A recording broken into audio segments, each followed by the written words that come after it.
just the 16th game mark in 2 years together. Durant on the drive and the stump.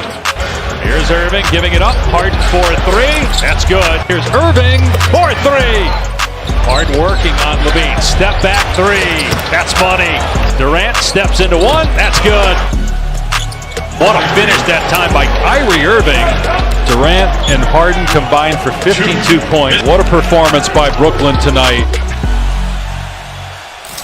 Hello, good morning, everybody. Welcome into First Take. Jay Williams with us. Also, Monica McNutt is going to be there. She is. Monica, you guess you didn't get the all-black memo? Yeah, we're here with the Monica. Kinda. I got you little got black some stripes. in here. Some black stripes, we like yeah. Destiny's Child. We had to coordinate. I guess Who's doing Destiny's Child? she would have Hold to be on the lead singer. We'd be the backups, right? Because we have to be, she has to be in the forefront with the color combo. I'm Charlie Arnold. We also have Dan Orlovsky and also Damian Woody going to be here to talk some NFL playoffs in just a bit. But let's start off with the NBA because what a game it was last night. And the interesting part is, both of you, is that almost every other team would always say they would prefer home court advantage, but for the Nets, their advantage is actually on the road. Now, the Big Three back in action for Brooklyn last night for just the second time this season. This time in Chicago versus the Bulls, and it was a blowout, 138-112. And at one point, the Nets were up by 38 points. James Harden pouring in 25 and 16 assists, while Kevin Durant had a team-high 27 points and 9 assists. Kyrie Irving, he only scored 9, but was a great facilitator. So this Big Three chemistry looking good. Are you surprised at how quickly? I mean, you guys are back in sync like that. Nah, like we're that good. Like we got a chance to be that good. In some kind of fashion, we'll see Kai play. Yeah, I'm gonna give him a shot if I got to. All right, so Monica, with that win, the Nets just 1.5 games back in the East. So tell me, how scary is this version of the Nets?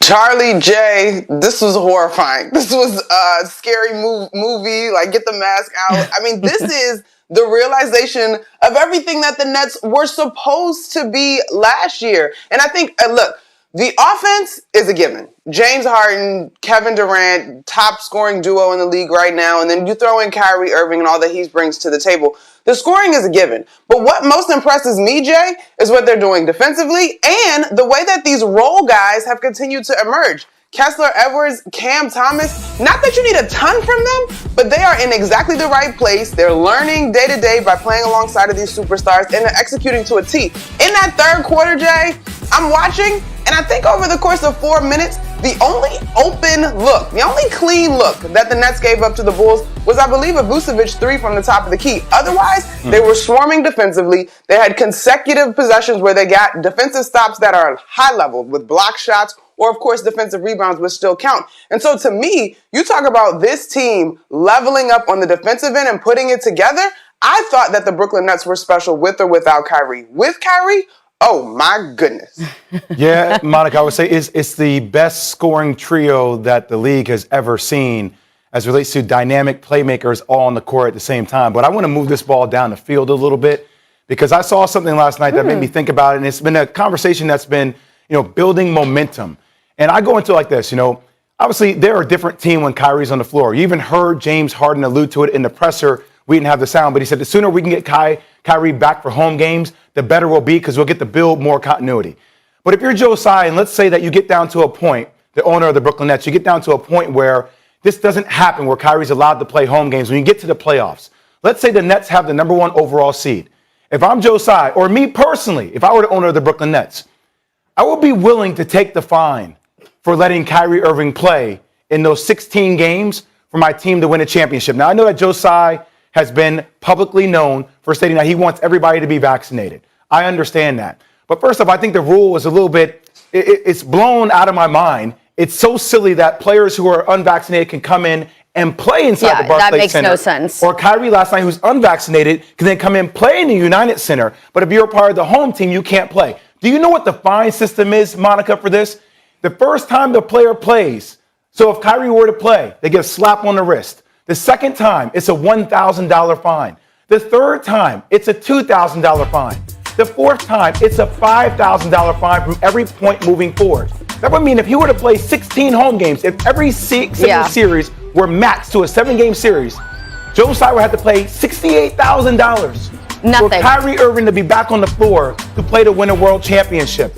I don't know if it got down to that, Charlie, why you wouldn't do that. I think it really would just come to them walking it back once again. I mean, they already had said at the beginning of the season that they were going to let Kyrie play it all at the part-time capacity, but now they've said, okay, fine. And then it's to walk it back even more, just probably doesn't make them look the best, but at this point, like you said, I think it's completely worth it to go on and win a title. Well, I just feel like everything's changing, so I'll give you another scenario real quick, Monica. So, like, my daughter and my family, we had COVID over the holiday, right? My 2 kids and my wife. Mm-hmm. And my daughter tests positive. And all of her symptoms were gone after 5 days, 5-6 days, right? But her school wouldn't allow her to come back to school until she had a negative test. Well, now the school is sitting there saying, well, she's showing no symptoms, and she's still positive to a degree, but we'll allow her back to school. So I don't know where we're going to be in 2.5 months from now. Maybe the league will let it go and we'll let players play who are unvaccinated in different cities, not the league, the cities, actually, the municipalities in these different cities, Chicago, New York, LA. Well, we have a new mayor in New York City now. Things can change. Things could definitely change. Listen, guys, in terms of winning, you paying all this money for these guys to be on your roster, $68,000 is a drop in the bucket. That totally makes sense. I also do, although I have been a proponent for the vaccination, I do find it odd that considering Joe Tsai's stance on the vaccine, that it's odd, but I kind of get it. I think it's unlikely that an owner draws their line here when you talk about a championship that is not just in the conversation, but is legitimately within the grasp of this roster as currently constructed.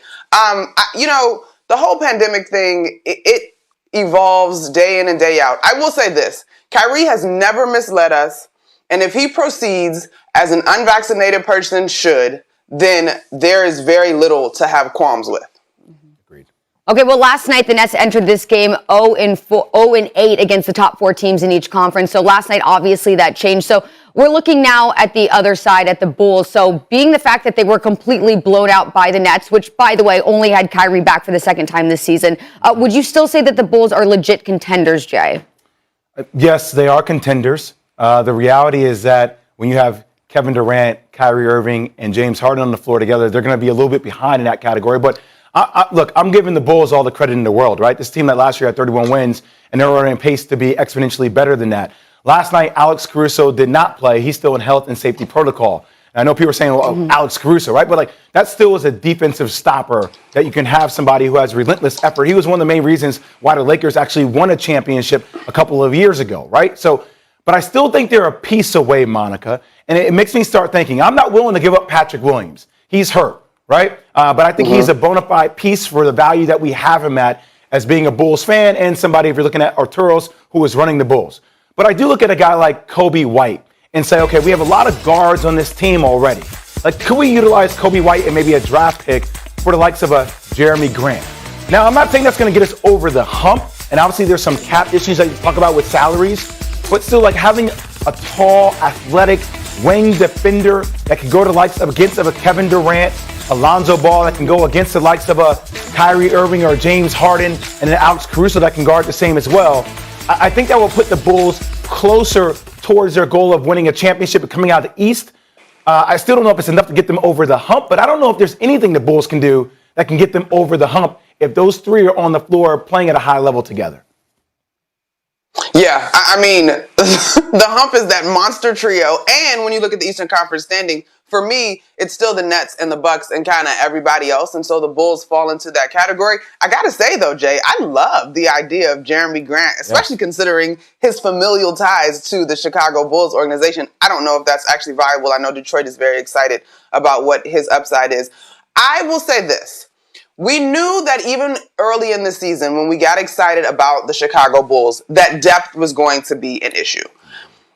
A piece certainly would help, but I think this group has to be able to get more consistent scoring out of guys not named DeMar DeRozan and Zach LaVine in particular, right? Like yesterday, over the course of that run, they did a good job of attacking the paint. I think they got some decent looks. The nature of the NBA game is that you're likely going to be contested on a shot, but there were no second chance opportunities. And perhaps Patrick Williams would help to assuage some of that.